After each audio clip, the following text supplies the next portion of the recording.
Greetings and salutations, my beautiful people, and welcome back to Caddy's Retrospectives, where we have reached part 2 of this edition of Caddy's Retrospectives, as we continue the Crash Bandicoot retrospective as we move on to the legendary second installment. So let's not beat around the hairy bush as I'm disgusting. As we dive into Crash Bandicoot 2. Crash Bandicoot 2. Crash Bandicoot 2. What can you say about it? Released in December 1997, yes, that's just 1 year after the first one, yeah? And improving upon the original on every aspect by offering new control mechanics, gameplay mechanics, visual and audio tweaks and overall designs, it was clear that Naughty Dog were finding their feet perfectly, as well as churning out the ever higher quality content quicker than most people could wipe their own arse. May I be completely blunt here when I say that I fucking love this game! Not only for my personal self, but everyone else really seems to dig this game as well. It's been noted as one of the best sequel games ever, and hell, some would even call it one of the best platformers on the PS1, full stop. Where I might tend not to agree fully with that, it's still easily one of my most favourite games on the PlayStation, and I'm gonna indulge in this moment to talk about it. So this game carries on where the original left off, quite literally. Cortex goes boom after the first one, and what exactly happened to him on his perilous journey falling towards planet Earth? Well, put your worries to rest because this game shows you the bare bone. Cortex does indeed fall, and as you'd expect, he goes splat.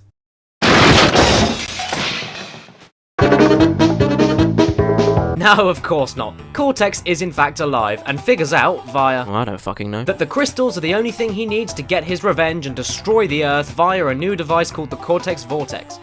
Oh wait, you shouldn't actually know that this early, because our beloved Bandicoot is chilling with his sister Coco when her laptop dies out, so Crash is innocently finding a new battery. In the middle of the fucking woods. And then, out of nowhere, without warning, no, but a blinding light! Before Crash can think, he is no more. His matter escapes into the vast reaches of space. But then he awakens, alone, cold, in what can only be described as a central hub with many portals. And then he is greeted by none other than Cortex, who convinces us that the world is in danger and the only way he can save it is by teaming up with us and aiding us in grabbing crystals. Yeah, it seems a little fishy there. And so you have no choice but to believe him. And maybe you might think that Cortex is turning a new leaf. Yet, Coco and N. Brio are hacking the lines as well as they try in vain to contact you and tell you that this is all a trap. And whilst Coco is trying to get you out entirely, Brio, one of the bad guys, tries convincing you to leave the crystals behind and gather gems for him to stop Cortex. Which leaves me to ask, can you really trust anyone? Well, who cares? You're a Bandicoot, and like in your last outing, you must travel everywhere from the jungle to outer space and defeat some truly colourful characters as you try and figure out what the hell is going on. The forces of darkness. Obviously, going into depth about the history of this game is rather shallow, as this was, of course, only a 1 year time gap between this and the first game. Not only that, but Naughty Dog already paved the way with Crash 1, so all they had to do was build upon the foundations. So let's just talk about the game. It rocks! It had everything the first one had, but amplified. Presentation-wise, it's better. It's smoother and even more detailed than before. Environments are similar to the first, but it's on a bigger scale. There's more on the screen at one time, and there are even some new territories to explore, from the deepest of sewers to the farthest reaches of space. It has a much more fun and cartoony appeal to it as well, which can all be illustrated through the character animations, which are, again, perfectly smooth when idle and moving, but also pretty funny, with unforgettable pieces of genius such as the Crash Has a Gem dance, and the countless amounts of death animations.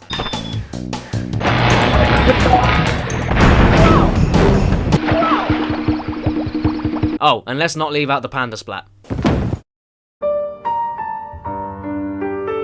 And I do love it when Crash isn't moving and Aku Aku turns around and is like, dude! Musically, as well, this is much better. The same composer came back to jerk off his musical talents, but this time around, the themes are bigger, more intricate, more instrumentally deep, but more importantly, catchy and memorable. Fun fact, did you know that the composer for Naughty Dog's Crash Bandicoot music was also responsible for the theme song in Clifford the Big Red Dog?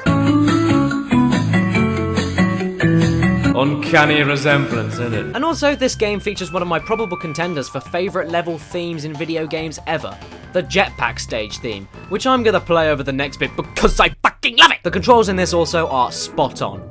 fucking tight as fuck. Massively responsive, flowing, and overall better than Crash 1, not to mention being analog stick sensitive and giving a walking ability. It's a bit useless, I must say, and I never actually used it once for this video, but the point still remains, I suppose. Some tend to complain a bit on the jetpack stages, but I say bugger it all, I never had a problem. You know, did you ever think maybe just maybe you just suck? Maybe you just suck? Did you ever think about that? And the controls are also more intricate than before, as there are other moves Crash can pull off, such as crouching and crawling, sliding, slide jumping, body slamming, and monkey barring. By the way, this then transitions lovingly onto my next point. And that point is that the gameplay sometimes varies and relies on how well you can use the controls and apply your skills accordingly. Like some areas that can only be slide jumped onto, some boxes that can only be broken by certain means, and some enemies that can only be killed by specific moves. Speaking of boxes, there are also some new Nitro boxes, which, I don't know. Let's see what they do. Oh yeah.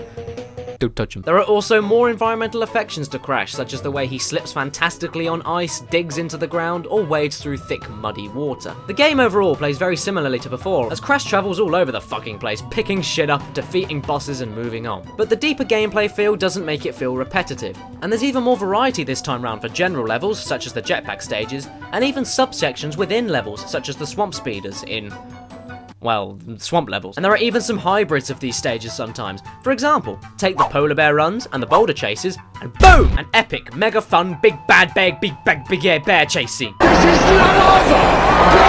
God, I just noticed the polar bear cruelty in this is ravishing right now. And there are also some chances of being a dirty, skanky little cheetah. No! I must say as well that the bonus stages also make a return in every stage, for a chance on racking up on lives and more boxes for the coveted gems. The first notable difference is the warp room. Oh sir, why didn't I bring this up before? It's more accessible, less of a chore, a cool idea, and they fixed the save feature! Because you can now save at any time when in the warp room. Thank Jesus-y twonking poo Alan Smithy. Instead of hitting all the boxes without dying to get a gem and then save, you can beat any level without grabbing anything and die as much as you want and then save. Much better. Wait! Not to say that the game doesn't reward you for staying alive, because there are some special platforms in level that are only accessible via not dying. Leading on to one of my favourite aspects of this game, the secrets.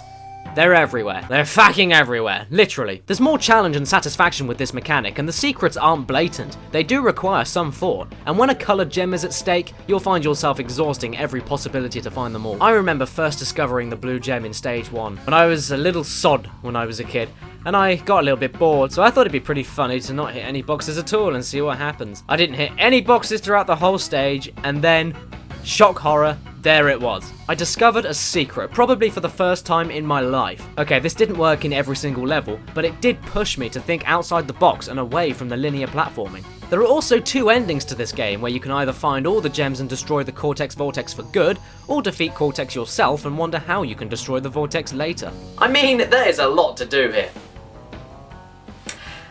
My only real gripe with this game, though, is the boss battles. They're too easy! Sure, there's a bit of variety into how you defeat them, but there's no challenge in this at all. And Cortex was pathetic. It ruined the whole game for me, really. It's just the last boss, it was so poor for a final boss. It could have been so much better. Just all your hard work went to it. Just no. But does Crash Bandicoot 2 hold up today? Dumb question. This game is tits. It replaces all the frustration from Crash 1 with puzzles, secrets, and more rewarding gameplay. In terms of a leap between games in a short time span, it's unbelievable. All across the board, all through the presentation, controls, and gameplay. In terms of an innovative sequel, this is how you bloody do it. It succeeds the predecessor by a good distance, and even though it wasn't quite as big of a seller as the first one, it still made it as one of the highest selling PlayStation games of all time. Ow my fucking— And despite 1 or 2 flaws with the boss battles and the fact that it still wasn't platform game revolutionary, I mean it is still the same basic idea as the first one, it's still fantastic. The PlayStation bar for platforming was now set, but could Naughty Dog score a hat trick and top that with the 3rd installment? I'm tight, oh wanker, I forgot to add in my theme song in my last video, oh my god. So if it's your birthday today or watching this video, happy freaking birthday to you, and don't forget to subscribe. Hello there, my beautiful people. If you missed part 1 of this retrospective on Crash Bandicoot, you can just click on it on the screen over there somewhere. I don't know where I'm putting it, but I don't care. You're gonna see it and you're gonna click on it, because I know you're gonna like it. If you like this one, you're gonna like the other one. And also, I'm gonna link to you another one of my random videos, so go and have a look at that as well if you want to. I'm gonna link up part 3 when that's done next week, I think. I'm not gonna make any promises, because I might not be able to keep them, but whatever. Enjoy. Thank you for watching. But in the meantime, stay tuned and stay beautiful. And take care now.